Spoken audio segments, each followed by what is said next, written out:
Hi guys, if your company name is Knowledge Zenith and you name one of your headphones Zenith, that builds some serious expectations. That's like you have reached the top. That's it. You won't get any better than that, right?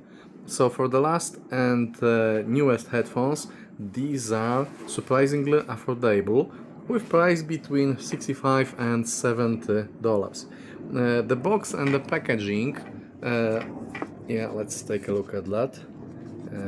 Yeah, the box and the packaging are premium, as standard KZ packaging is just a small white box that you've seen in my previous videos. So once you'll open that, you immediately know that these are supposed to be exceptional. So before we get to the specs, let's take a look at the contents of the box. We have places for the headphones. I don't know how long I was looking at that, but it always seems to me that these are just wrong, because that's left headphone and the right one goes here too. So it is what it is. But in the box you're getting a wide selection of tips. You're getting four pairs of silicone tips, four because one of them is on the headphones, and you're getting 3 pairs of memory foam tips, which is basically extravaganza for KZ standards, and that's nice. That's nice. We always like to have a lot of options for our tips. We have a tuning guide, and we have a cardboard box that I won't be moving out right now, because the cardboard box just holds this very nice artificial leather pouch for your headphones. This is actually made from hard material, and I really like the look and feel of the pouch. Inside you have a small compartment for a wire or something like that, and you can zip it close. Yeah, so it's nice. It's just missing a KZ logo. We also have a pin, the same type as you're getting with mobile phones, but in this case it's supposed to be used for switching the micro switches on the headphones here. Okay, so let's take a look at the build of the headphones. Let's pick one. It's all metal build with metal mesh in here. Since it's all metal, we won't be able to take a look inside, but you may or may not be able to see that there is additional mesh inside of this small openings over there. It's very fine mesh. I'm trying to make it shine, because it does catch some light reflections, and when I'm looking at it from behind the camera I can clearly see the mesh. So anyway, the mesh is there, and it's making the headphones semi-open. These are smaller than Symphony. They are on par with PRX or PR3 KZ headphones. So they are on the smaller side of the spectrum.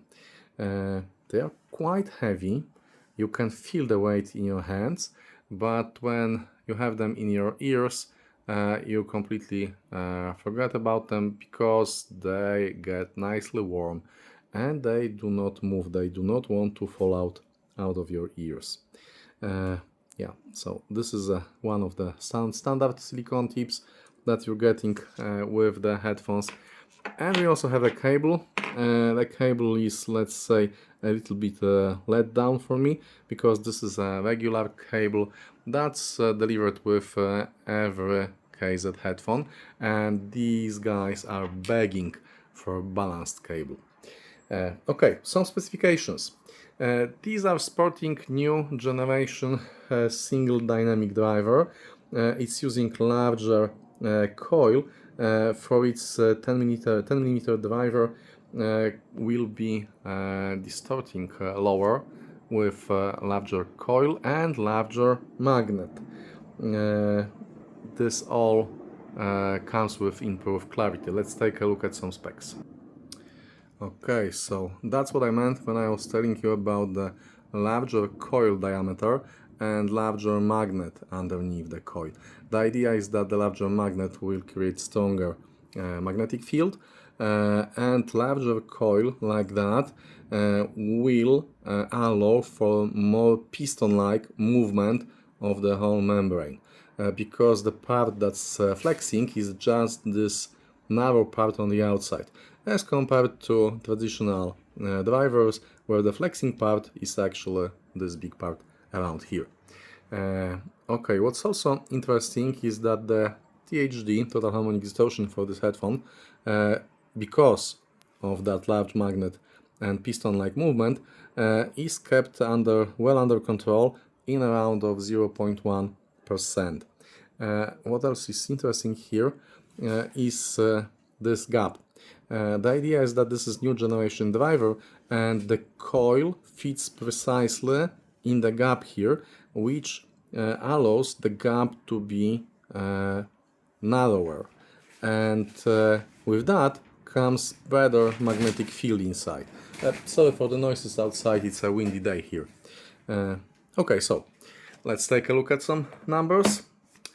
So the numbers are frequency response between 20 Hz and 40 kHz. That's something very, very nice, because it means that the bass will go very low in theory, and that the treble extension is quite high, 40 kHz, that's no slouch.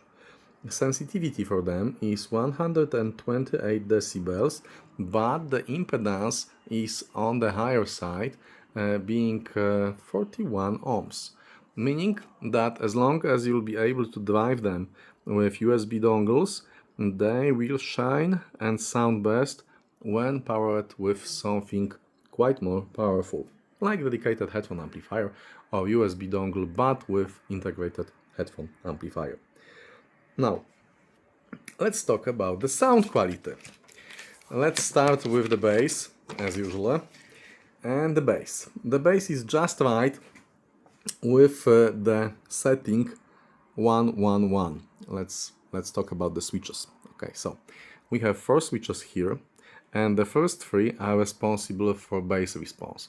The first one is adding 1 dB to the bass response. The second one is adding additional 1 decibel. The third one is adding the 3rd decibel to the bass response, and the fourth one is moving the whole audio frequency response by 1 decibel up. Interestingly, the manual says that by default these all switches should be in the position named off, so in the lower position. But in my case, when I've opened the box, all of them were switched on. As you can see, I've left that tuning because I was experimenting with it, and in my opinion, this particular settings gives the best frequency response, the best tuning that I really liked. Okay, so moving on to the bass. The bass is just right with 111 setting, meaning all 3 first switches set to on. It's not too much, it's not too little. Interesting thing is that, as I've said, I've boosted the bass by 3 decibels, and to my ears it was just right. It was not overdone.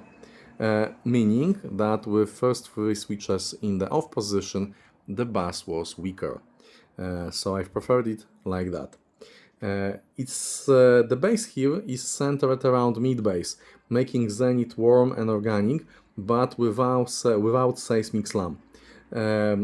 It works for anything acoustic or classical, but here and there with other genres you may lack some teeth rattling slum.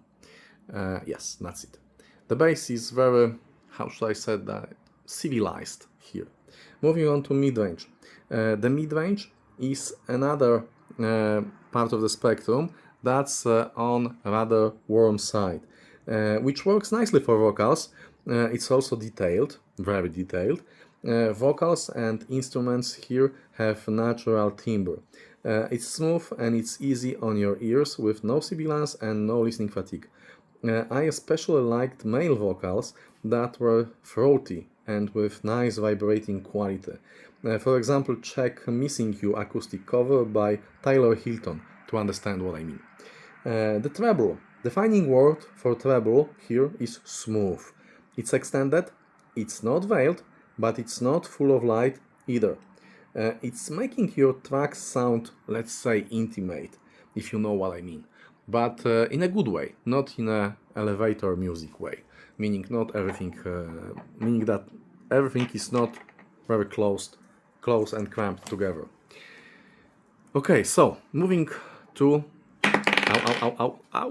moving to detail.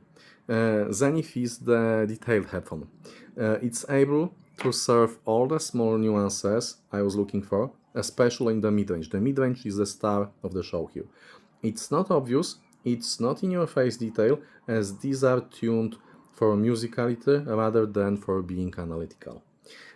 Interestingly, Zenith is nicely open and spacious when it comes to scene and imaging, especially with live recordings that never feel cramped, like I said, like elevator music, but they are open and quite wide.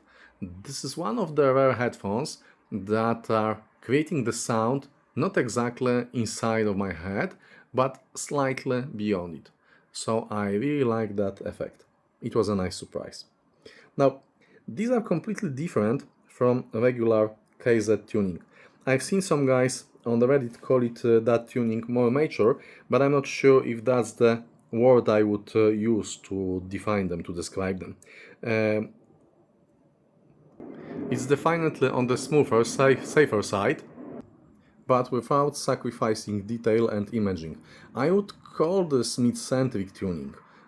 As I said, the mid-range is the star of the show here, definitely. I usually would like more light in the treble, but I wasn't missing it here because the mids drew all my attention. All in all, I like them, even if they are not exactly tuned in my preferred way. If you're looking for a musical, non-fatiguing set of IAMs with great mid-range and vocals, these may be for you. Be sure not to pair them with warm sources though, so we will not have too much of the good thing. So as long as I like them, I don't feel like this is the last word KZ would say, and they shouldn't leave the scene with those at the top. There are still things to be done. These are very good headphones, but you guys also had great opportunities ahead of you.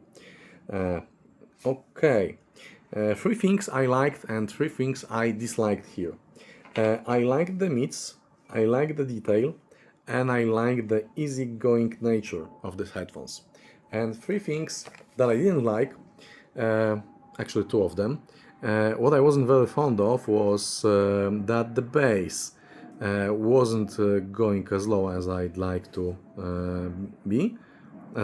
have it, until I've boosted it by 3 decibels using these 3 micro switches. And I would like some more light in the treble, as I'm guy damaged by the electrostats. But that's just me. And these are 2 things, no third one, so only 2 things. I hope you liked this video and that maybe this review helped you decide if these headphones are for you or not. Thanks for watching. If you have any questions, give me a shout in the comments. The description of the video will have all necessary links for those. I got them from Ali, and if there will be anything to add that will came from the discussions in the comments, I will also update the video description. Also, my full test system setup details are in the video description. Thank you guys, thanks for watching, and I hope you'll have a wonderful day ahead of you. Bye, and see you next time. These are nice, these are really nice looking headphones. See you around.